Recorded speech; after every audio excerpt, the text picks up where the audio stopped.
Hello students, this is Ritu ma'am with you. Welcome to all students in these classes. तो students चलिए चलते हैं अब हम क्लोजेज की तरफ।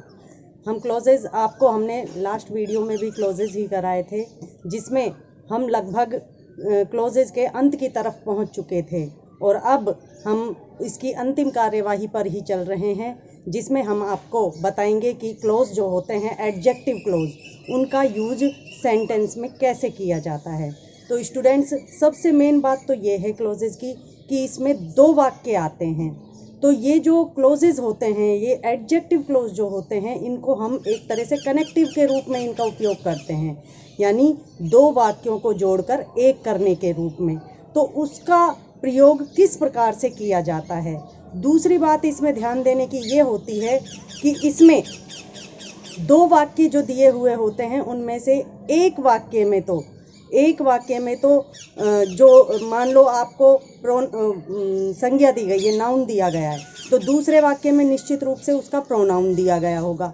तो अगर एक वाक्य में यानी कि शुरू के वाक्य में यदि कोई नाउन आ रही है, तो दूसरे वाक्य में जिस तरह से वो प्रोनाउन हटता है, उसी तरह से, जैसे मान लो वेयर का यूज़ करना है आपको, तो अगर पहले सेंटेंस में उस जगह का नाम दिया गया है, जो कि वेयर हमको पता है स्थान सूचक है, और पहले वाक्य में कोई स्थान का नाम दिया गया है, तो दूसरे वाक्य में से क्या हटेगा, ये आज हम आपको पहले बताएंगे और उसके बाद हम आपको एक एक करके सभी एडजेक्टिव क्लोज का एक एक एग्जाम्पल बताएंगे। तो सबसे पहले तो हम चलते हैं और ये बताते हैं कि जो विभिन्न प्रकार के ये एडजेक्टिव क्लोज हैं, इनका यूज करने पर दूसरे वाक्य में से क्या हटाया जाता है।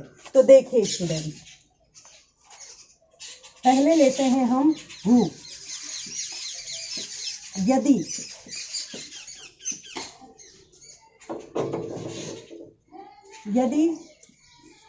प्रथम वाक्य में कोई पर्सन दिया गया हो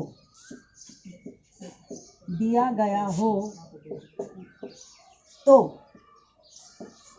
दूसरे वाक्य में से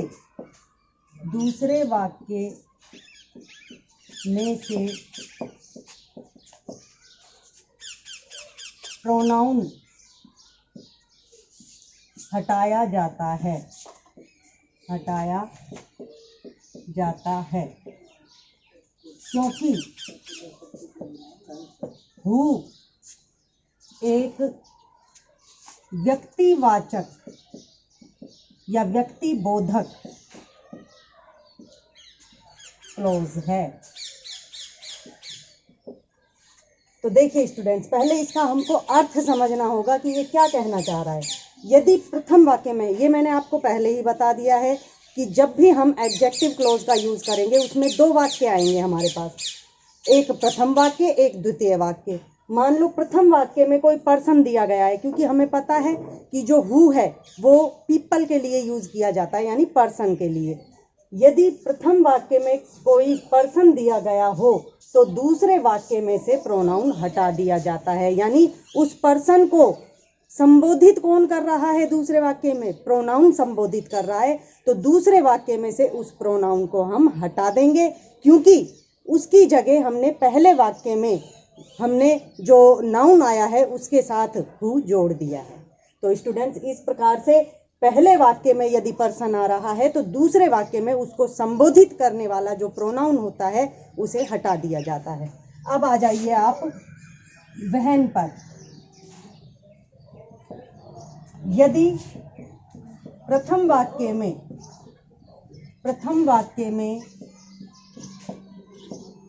समय दिया गया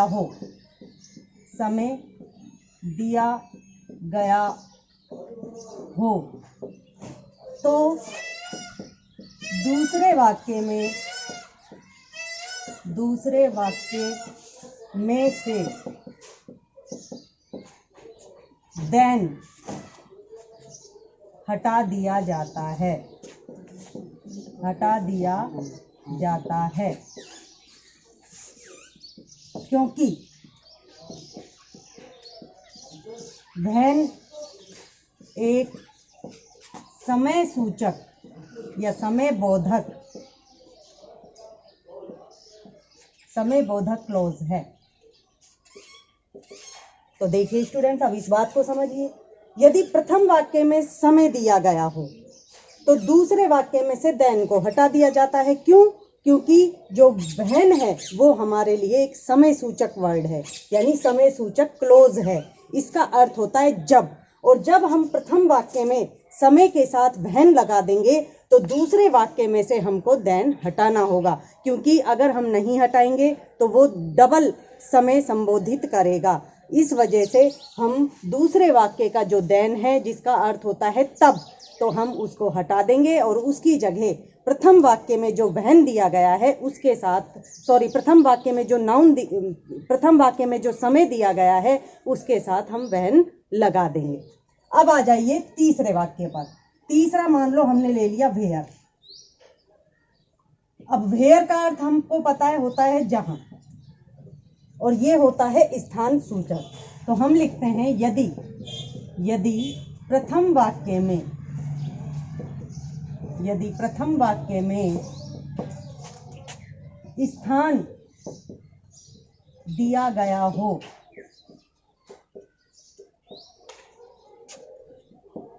तो दूसरे वाक्य में से देयर या हेयर हटा दिया जाता है, क्योंकि वेयर, देयर और हेयर ये तीनों ही स्थान बोधक वर्ड हैं। समझिए इसको, ये क्या कहना चाह रहा है। यदि प्रथम वाक्य में स्थान दिया गया हो, यानी कि एक वाक्य में यदि स्थान दिया है या स्थान का नाम दिया है, जैसे जयपुर दे दिया, कोई भी जगह का नाम दे दिया, तो दूसरे वाक्य में निश्चित रूप से वहां पे देयर आएगा या हेयर आएगा। तो जब हम प्रथम वाक्य में उस स्थान के साथ वेयर का यूज करेंगे तो दूसरे वाक्य में से उस देयर या हेयर जो भी दिया गया है उसको हटा देंगे। तो स्टूडेंट्स, ये तो थे आपके 3। अभी आप इस वीडियो को शुरू से एंड तक देखते रहिए, आपको हर एक बार नई एक जानकारी दी जाएगी। आप इस वीडियो को देखते रहिए। तो देखिए, अब लेते हैं हम विच। यदि प्रथम वाक्य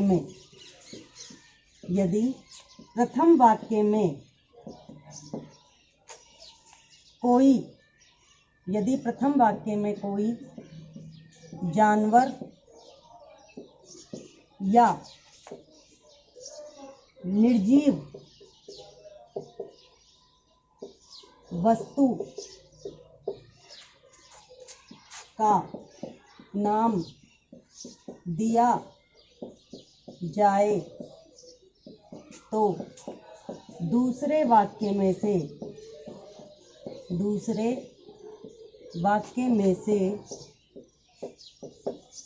इट को हटा दिया जाता है, क्योंकि विच किसी जानवर या निर्जीव वस्तु का सूचक है और इट भी। तो देखिए ये क्या कहना चाह रहा है। यदि प्रथम वाक्य में कोई जानवर या निर्जीव वस्तु का नाम दिया जाए, हमने आपको पहले ही लास्ट वीडियो में हमने आपको बता दिया था कि विच का जो यूज़ है वो किसी एनिमल या फिर किसी थिंग के लिए किया जाता है। यानी कि कोई भी निर्जीव वस्तु जो होती है, वस्तु तो निर्जीव ही होती है, अगर कोई सजीव है तो वो व्यक्ति कहलाता है या जानवर कहलाता है, लेकिन अगर किसी वस्तु का नाम है तो वो तो निश्चित रूप से निर्जीव ही होगी। तो विच का प्रयोग जो है वो किसी जानवर या निर्जीव वस्तु के लिए किया जाता है।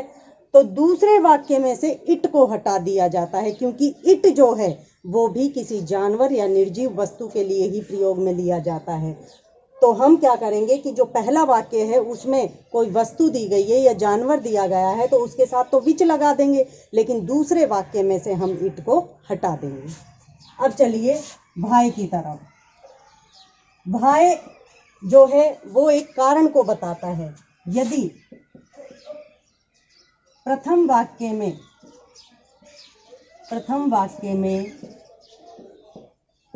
कोई कारण दिया गया हो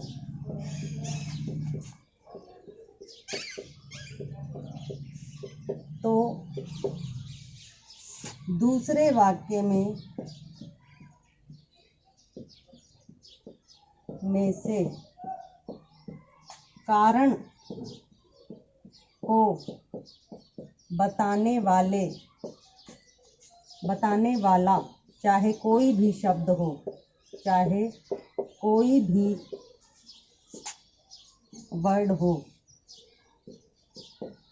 उसे हटा देते हैं, क्योंकि भाई एक कारण बोधक क्लोज है। देखिए स्टूडेंट्स, हम आपको फिर समझा रहे हैं कि यदि प्रथम वाक्य में कोई कारण दिया गया है, रीजन, कारण को कहते हैं रीजन, अगर रीजन दिया गया है तो रीजन के साथ तो हम भाई को जोड़ देंगे, लेकिन दूसरे वाक्य में ही ऐसा कोई वर्ड दिया गया है जो उस रीजन को बता रहा है, तो हम वाक्य के अनुसार और उस वर्ड के अनुसार वहाँ से उस वर्ड को हटा देंगे, क्योंकि हमने रीजन के साथ भाई को जोड़ दिया है। तो स्टूडेंट्स, अब हमारा एक और बचा है जो है दैट। अभी तो हुज है, दैट है और हुम है, तीन और हैं, उनका मैं एक एक करके आपको बता रही हूँ। तो अब लेते हैं हम हुज।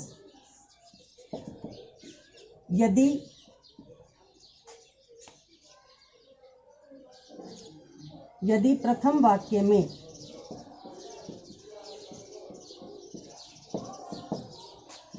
किसी व्यक्ति का संबंध, व्यक्ति या वस्तु का संबंध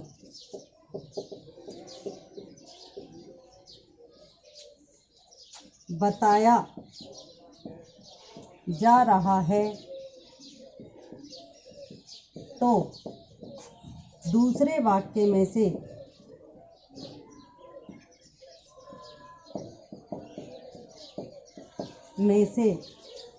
हम उस संज्ञा समेत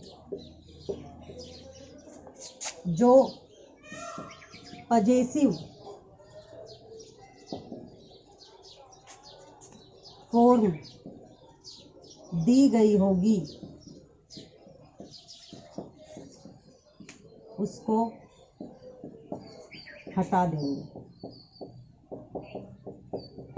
तो देखिए ये क्या कहना चाह रहा है। यदि किसी प्रथम वाक्य में किसी व्यक्ति या वस्तु का संबंध किसी अन्य व्यक्ति या वस्तु से बताया जा रहा है, हमने आपको पहले ही बताया था कि जो हुज है उसका प्रयोग जो है वो किसी व्यक्ति या वस्तु का संबंध दूसरे किसी व्यक्ति या वस्तु से बताया जाता है। तो हम क्या करेंगे कि दूसरे वाक्य में निश्चित रूप से कोई पजेसिव केस दिया गया होगा। पजेसिव केस के बारे में भी हम आपको अपनी लास्ट वीडियोस में काफ़ी कुछ बता चुके हैं कि पजेसिव जो वर्ड होते हैं उनकी तीन फॉर्म होती हैं, सब्जेक्टिव, ऑब्जेक्टिव और पजेसिव। तो पजेसिव में अगर कोई फॉर्म दी गई है, पजेसिव फॉर्म अगर दूसरे वाक्य में कोई दी गई है और उसका संबंध जिस व्यक्ति या वस्तु से दिया गया है उस पूरे को ही हम हटा देंगे। जैसे मान लो आ जाए his shirt, his pen, his copy, जो भी आ रहा है उसको उस पजेसिव फॉर्म के साथ ही हटा देंगे। तो स्टूडेंट्स, अब हमारा एक हुम है और दैट है जो हम आपको बताते हैं। तो देखिए स्टूडेंट्स, अब लेते हैं हम दैट का यूज़। हमने आपको लास्ट वीडियो में ही बता दिया था कि दैट का यूज़ बिल्कुल विच की तरह होता है, यानी ये किसी भी पर्सन के लिए भी आ सकता है, किसी जानवर के लिए भी आ सकता है और किसी वस्तु के लिए भी आ सकता है।